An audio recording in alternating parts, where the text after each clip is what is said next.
ആലപ്പുഴയുടെ തീരത്ത് ആലപ്പുഴയുടെ വിരിമാറിൽ വർഷം 10 കഴിഞ്ഞോട്ടെ, പിള്ളേരൊന്ന് വളർന്നോട്ടെ, EMSനെ EM പൂശി ഇല്ലത്തേക്ക് പറപ്പിക്കുമെന്ന മുദ്രാവാക്യം വിളിച്ചുകൊണ്ട് ഒരെണ്ണ സമരത്തിലൂടെ കേരളത്തിന്റെ വിദ്യാർത്ഥി രാഷ്ട്രീയ ചരിത്രത്തിലേക്ക് കടന്നു വന്ന കേരള വിദ്യാർത്ഥി യൂണിയൻ ഇന്ന് 53 വർഷത്തെ രാഷ്ട്രീയ പ്രവർത്തനം പിന്നിടുമ്പോൾ പ്രിയപ്പെട്ടവരെ, ഇവിടെ റിജിൽ മക്കുറ്റി ഓർമ്മിപ്പിച്ചതുപോലെ ഇന്നലെ സതീശൻ പാച്ചേരിയുടെ കണ്ണ് നിറഞ്ഞുകൊണ്ട് സതീശൻ പാച്ചേരി സംസാരിച്ചതുപോലെ നമുക്ക് ഒരുപാട് പേരെ ഓർക്കുവാനുണ്ട്. ഈ ക്യാമ്പിൽ വെച്ച് കണ്ണൂരിൽ കേരള വിദ്യാർത്ഥി യൂണിയന്റെ ജീവശിലാങ്കിതമായ നീലപതാകയും ഏന്തിക്കൊണ്ട് പോരാടിയ KP സജിത് ലാലിനെയും ശാന്താറാം ഷേണായെയും സുധാകർ അക്കിത്തായെയും തേവര മുരളിയും അവരുടെ തലമുറയിൽ കേരള വിദ്യാർത്ഥി യൂണിയന്റെ ജീവശിലാങ്കിതമായ നീലപതാക നെഞ്ചോട് ചേർത്ത് വെച്ച് ഭദ്രമായി കാത്തു സൂക്ഷിച്ചവരാണ്.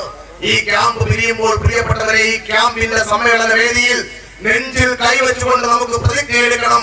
അവരുടെ തലമുറയിൽ ജീവൻ കൊടുത്ത് അവർ വളർത്തിയ പ്രസ്ഥാനം ഇന്ന് നമ്മുടെ തലമുറയിൽ എത്തി നിൽക്കുകയാണ്. നീലപതാക നമ്മുടെ തലമുറയിൽ ഒരു പോറൽ പോലും ഏൽപ്പിക്കാതെ ഈ സംഘടനയെ മുന്നോട്ട് നയിക്കുവാനുള്ള പ്രതിജ്ഞ എടുത്തുകൊണ്ട് വേണം പ്രിയപ്പെട്ടവരെ നമുക്ക് മുമ്പോട്ട് പോകുവാൻ. ഞാൻ സുദീർഘമായി കടന്നു പോകുന്നില്ല. ഇവിടെ നേതാക്കന്മാരുടെ ഗിർവാണം മുഴക്കുന്നത് നമ്മൾ ഒരുപാട് കേട്ടതാ. ഇവിടെ കോൺഗ്രസ് നേതാക്കന്മാർ നിരവധി പേർ വന്ന് സംസാരിക്കുന്നത് നമ്മൾ കേട്ടു. പക്ഷേ ഇവിടെ റിജിൽ മക്കുറ്റിയുടെ പ്രമേയത്തിൽ സൂചിപ്പിച്ചല്ലോ, നിരവധി പേരുടെ തല തല്ലി തകർത്ത് SFI-കാരൻ അടിച്ച് തകർത്ത് ആശുപത്രിയിൽ ഇടുമ്പോ, DYFI-കാരൻ അടിക്കുമ്പോ SFI-കാരനും ABVP-കാരനും ഇലക്ഷൻ വരെ 2 ധ്രുവങ്ങളിൽ നിന്ന് പ്രവർത്തിച്ചുകൊണ്ട് ഇലക്ഷൻ എടുക്കുമ്പോ SFI-കാരൻ ABVP-കാരൻ നോക്കി എന്റെ നെഞ്ചിൽ നീയാണ്, കണ്ണടച്ചാൽ നീയാണ്, കൺതുറന്നാൽ നീയാണ്, 1 1 2 നമ്മളെന്ന് ഒന്നാണെന്നുള്ള പാട്ടും പാടിക്കൊണ്ട് തോളത്ത് കൈയിട്ടുകൊണ്ട് കേരള വിദ്യാർത്ഥി യൂണിയന്റെ പ്രവർത്തകന്റെ കൈകാലുകൾ അടിച്ചൊളിക്കുമ്പോൾ പ്രിയപ്പെട്ടവരെ, ആശുപത്രിയിൽ കിടക്കുന്ന KS പ്രവർത്തകരെ ഒന്ന് കാണാൻ വരണമെന്ന് പറയുമ്പോ അതിന് പോലും തയ്യാറാകാത്ത നേതാക്കന്മാരിൽ പലരും ഇന്ന് കോൺഗ്രസ് രാഷ്ട്രീയത്തിലുണ്ട്. അവരെ തിരിച്ചറിയുവാൻ, അവർക്ക് സീറ്റ് കൊടുക്കരുതെന്ന കേരള വിദ്യാർത്ഥി യൂണിയന്റെ പ്രമേയമുണ്ടല്ലോ, ഇത് ഞങ്ങൾ വാക്കാൽ പറയുന്ന ഞങ്ങളുടെ പ്രമേയത്തിൽ വെറുതെ സൂചിപ്പിക്കുന്നതല്ല. അത് ഏറ്റെടുക്കുവാൻ ഇവിടുത്തെ പാർട്ടി നേതൃത്വം തയ്യാറാകണമെന്ന് വിനയത്തിന്റെ ഭാഷയിൽ ഓർമ്മിപ്പിക്കുവാൻ ഞാൻ ഈ അവസരം ഉപയോഗിക്കുകയാണ്. ഇവിടെ കേരള വിദ്യാർത്ഥി യൂണിയന്റെ സംഘടന പ്രമേയത്തെ കുറിച്ച് ചർച്ച ചെയ്യുമ്പോൾ നമുക്ക് ഒരുപാട് നേതാക്കന്മാരെ കേരള വിദ്യാർത്ഥി യൂണിയൻ സംഭാവന ചെയ്തിട്ടുണ്ട്. ഈ 5 വർഷക്കാലത്ത് നമ്മുടെ തലമുറയിലെ കേരള വിദ്യാർത്ഥി യൂണിയൻ സംഭാവന ചെയ്ത ഏറ്റവും വലിയ നേതാവാണ്. നമ്മുടെ ഈ 5 വർഷത്തെ കേരള വിദ്യാർത്ഥി യൂണിയനെ നമ്മൾ അടുപ്പിച്ച് പങ്കെടുക്കുന്ന മമ്പറം ക്യാമ്പുണ്ടല്ലോ, ചരക്കുന്നിലെ ക്യാമ്പുണ്ടല്ലോ, ഇന്ന് ഇവിടുത്തെ ഈ നാട്ടികയിലെ ക്യാമ്പുണ്ടല്ലോ, ഈ 3 ക്യാമ്പുകൾ കഴിയുമ്പോ കേരള വിദ്യാർത്ഥി യൂണിയൻ ദേശീയ രാഷ്ട്രീയത്തിലേക്ക് സംഭാവന നമ്മുടെ തലമുറയിൽ ചെയ്തത് ഇന്ന് രാഹുൽ ഗാന്ധിയുടെ ഇടവും വലവും നോക്കി 2 രാഹുൽ ഗാന്ധിയുടെ വിശ്വസ്തരെ തെരഞ്ഞെടുക്കാൻ പറ്റിയാൽ അതിലൊന്ന് നമ്മുടെ ഹൈബിയാണെന്നുള്ളതാണ് നമ്മുടെ തലമുറയിലെ കേരള വിദ്യാർത്ഥി യൂണിയൻ ചെയ്ത ഏറ്റവും വലിയ കാര്യം. ഇവിടെ കേരള വിദ്യാർത്ഥി യൂണിയന്റെ നിരവധി നേതാക്കന്മാർ കേരള വിദ്യാർത്ഥി യൂണിയനുടെ കേരള രാഷ്ട്രീയത്തിലും ഇന്ത്യൻ രാഷ്ട്രീയത്തിലും എത്തിയിട്ടുണ്ട്.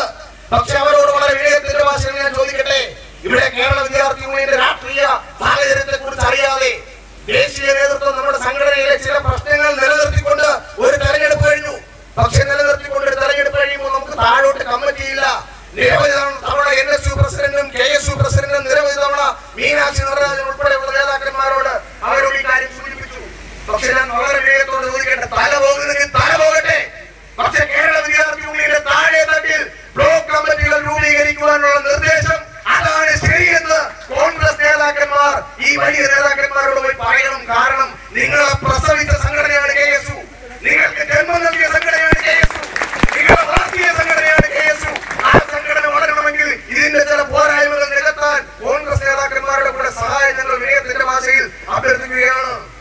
ഞാൻ ദീർഘമായി കടന്നു പോകുന്നില്ല. കേരള പ്രദേശ് കോൺഗ്രസ് കമ്മിറ്റിയുടെ പ്രസിഡന്റ് ഈ വേദിയിൽ എത്തിച്ചേർന്നിട്ടുണ്ട്. നമ്മുടെ ഈ ക്യാമ്പ് കഴിഞ്ഞ് നമ്മൾ മുമ്പോട്ട് പോകുമ്പോ ഇവിടെ നമ്മൾ ഒരുപാട് കാര്യങ്ങൾ കേട്ടു. കേരള വിദ്യാർത്ഥി യൂണിയന്റെ സംഘടന എങ്ങനെ ശക്തിപ്പെടുത്തണമെന്ന് നമുക്ക് മനസ്സിലായി. ഇവിടെ നേതാക്കന്മാരും പ്രവർത്തകരും ക്ലാസ് എടുക്കാൻ വന്നവരും ഒക്കെ ഏറ്റവും കൂടുതൽ സൂചിപ്പിച്ച കാര്യം എന്താ? വർഗീയ ശക്തികൾ കേരളത്തിന്റെ കലാലയങ്ങളിലേക്ക് കടന്നുയർന്നതാ.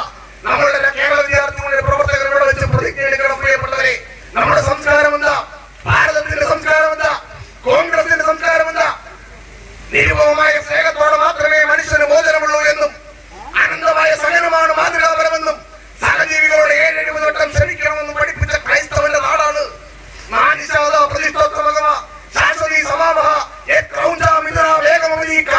പഠിപ്പിച്ച ഗീതയുടെ നാടാണ്, ഹൈന്ദവ സംസ്കാരത്തിന്റെ നാടാണ്. നിന്റെ മതത്തിൽ അന്യമതത്തെ സ്നേഹിച്ചുകൊണ്ട് വേണം നീ വിശ്വസിക്കാൻ എന്ന് പഠിപ്പിച്ച ഇസ്ലാം സംസ്കാരത്തിന്റെ നാടാണ്. ഖുർആനും ബൈബിളും ഗീതയും ഒരു മാലയിലെ മുദ്ര